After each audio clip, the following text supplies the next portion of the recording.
जय श्री कृष्णा दोस्तों, मेरे YouTube चैनल पे आप सभी का हार्दिक स्वागत अभिनंदन है। प्रिय दोस्तों, प्रिय भक्तों, आइए हम आपको बताते हैं कि वर्ष 2026 में ज्येष्ठ माह की निर्जला एकादशी का व्रत कब करना है। एकादशी का व्रत किस तारीख को धारण करना है। निर्जला एकादशी 2026, 24 या 25 जून जाने सही तारीख, पूजा व पारण का शुभ मुहूर्त। भूलकर भी ना करें ऐसी कोई गलतियाँ। आज हम इस वीडियो में आपको बताएंगे साल 2026 में निर्जला एकादशी का व्रत कब है, पूजा व पारण का शुभ मुहूर्त, पूजा विधि और इस व्रत में क्या करें क्या ना करें। शास्त्रों के अनुसार निर्जला एकादशी सबसे कठिन और महत्वपूर्ण उपवासों में से एक है।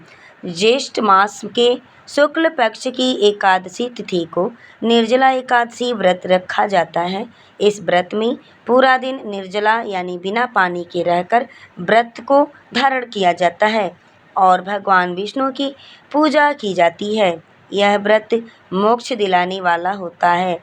इसे भीमसेनी एकादशी भी कहा जाता है। पांडव एकादशी भी इसे कहते हैं। आइए जानते हैं साल 2026 में निर्जला एकादशी व्रत कब है, पूजा व पारण का शुभ मुहूर्त, पूजा विधि और इस व्रत में क्या करें क्या ना करें।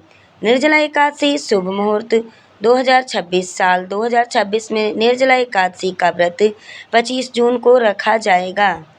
दिन है उस दिन गुरुवार यानी बृहस्पतिवार का दिन है। 24 जून को बुधवार का दिन है। उस दिन नहाए खाए का दिन रहेगा। 24 जून को सायंकाल में 6:12 पर एकादशी तिथि प्रारंभ होगी और एकादशी तिथि समाप्त होगी। 25 जून गुरुवार को रात्रि में 8:09 पर पारण का समय होगा। 26 जून यानी शुक्रवार के दिन प्रातः काल में सुबह में 5:25 से प्रातः काल 8:13 पर द्वादशी तिथि समाप्त होगी। 26 जून रात्रि 10:22 पर निर्जला एकादशी पूजा विधि। शास्त्रों के अनुसार निर्जला एकादशी के दिन ब्रह्म मुहूर्त में उठ करके स्नान करके निर्जला व्रत का धारण संकल्प लिया जाता है और भगवान विष्णु की विधिवत पूजा की जाती है। पूजा में उन्हें पीले चंदन का तिलक कर पीले फल फूल मिठाई तुलसी पत्र अर्पण किए जाते हैं और ओम नमो भगवते वासुदेवाय मंत्र का जप करके व्रत का पाठ करें। अगले दिन द्वादशी तिथि को व्रत का पारण करना चाहिए। निर्जला एकादशी क्या करें क्या ना करें। शास्त्रों के अनुसार निर्जला एकादशी व्रत निर्जला करना चाहिए यानी बिना पानी ग्रहण किए। एकादशी के दिन ब्रह्मचर्य का पालन करना चाहिए। इस दिन भगवान विष्णु के मंत्र और विष्णु सहस्त्र नाम का पाठ करना शुभ होता है। इस दिन जल का दान करना बेहद लाभकारी माना जाता है। एकादशी व्रत में चावल, मसूर की दाल, बैगन, मूली, शलजम, गोभी, सेम का सेवन नहीं करना चाहिए, बल्कि इन सभी चीज़ों का त्याग दशमी तिथि के दिन से ही कर देना चाहिए और एकादशी के दिन और एकादशी के पारण के दिन भी इन सभी चीज़ों का त्याग करना चाहिए। अपने पारण में इन सभी चीज़ों का आप ध्यान रखें कि अपने पारण में इन सब चीज़ों में से कोई भी चीज़ बना करके आप न खाएं और ना ही सेवन करें। एकादशी के दिन सोना नहीं चाहिए, निद्रा नहीं लेनी चाहिए। अगर कोई विषम परिस्थिति में है और एकादशी का व्रत धारण किया हुआ है तो वह निद्रा लेने के लिए अगर उसको नींद आती है, दवाई डिस्प्रिन लेकर के अगर वह व्रत धारण करता है मनुष्य, तो उसको अगर निद्रा आ जाती है तो क्या करना चाहिए कि एक तुलसी पत्र को अपने तकिए के नीचे रख कर के वह चाहे तो विश्राम कर सकता है या फिर 3 काले तिल के दाने को रख के तकिए के नीचे अपने आंचल के खूंटे में बांध करके इंसान चाहे तो वह विश्राम कर सकता है। अगर व्रत धारण किया हुआ है और उससे नहीं रहा जाता है तो ऐसा वह कर सकता है। और देखिए निर्जला व्रत जो रहा जाता है ना, बहुत ही कठिन व्रत होता है और इतनी तपती धूप में यह व्रत करना बहुत ही लाभकारी भी होता है। और अपने शरीर के डिसबैलेंस को देखते हुए आप व्रत को धारण करें, ना कि अपने शरीर से कोई ज़ोर ज़बरदस्ती करके आप किसी भी व्रत पूजा पाठ को न करें।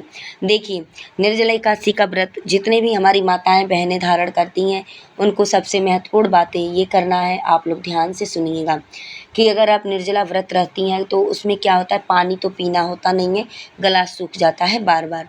आप क्या करें कि दिन में सूती कपड़े को भिगो करके अपने सिर में बांध लें, अपने सिर में बांध लें सूती कपड़े को भिगो भिगो के गार के उसको।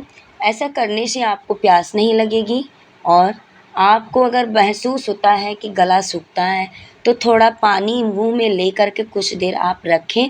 रखने के बाद से उस पानी को कुल्ला कर दें, बल्कि अंदर नहीं लें, ठीक है। इस तरीके से आप इस व्रत को धारण कर सकती हैं। और देखिए, उस दिन जिस दिन व्रत आप रहें उस दिन थोड़ा सुबह में जल्दी उठ कर के भोर में, कहते हैं जैसे कि हम लोग तीज व्रत रहते हैं ना निर्जला, तो भोर में उठ कर के थोड़ा पानी वगैरह चाय वगैरह हम लोग पी लेते हैं। तो इस तरह से आप अगर चाहें तो जिस दिन व्रत करना है भोर में आप उठ के, जैसे कि चिड़िया की आवाज़ ना अभी सुनाई दी हो, उस टाइम उठ कर के चाय पानी आप पी सकती हैं और उसके बाद से व्रत को धारण कर सकती हैं। क्योंकि निर्जला रहना है, पानी तक नहीं पीना है और भोजन का तो कोई सवाल ही नहीं है, फल फ्रूट का तो सवाल ही नहीं है। तो इस प्रकार से आप चाहें तो निर्जला व्रत को धारण कर सकती हैं और यह व्रत करने से कई गुना, हज़ार गुना, लाखों गुना फल की प्राप्ति होती है। आपने अगर कोई भी व्रत नहीं किया हो एकादशी का, अगर आप सिर्फ मात्र एक निर्जला एकादशी का व्रत धारण करती हैं तो आपको उसका 1000 गुना फल प्राप्त होता है।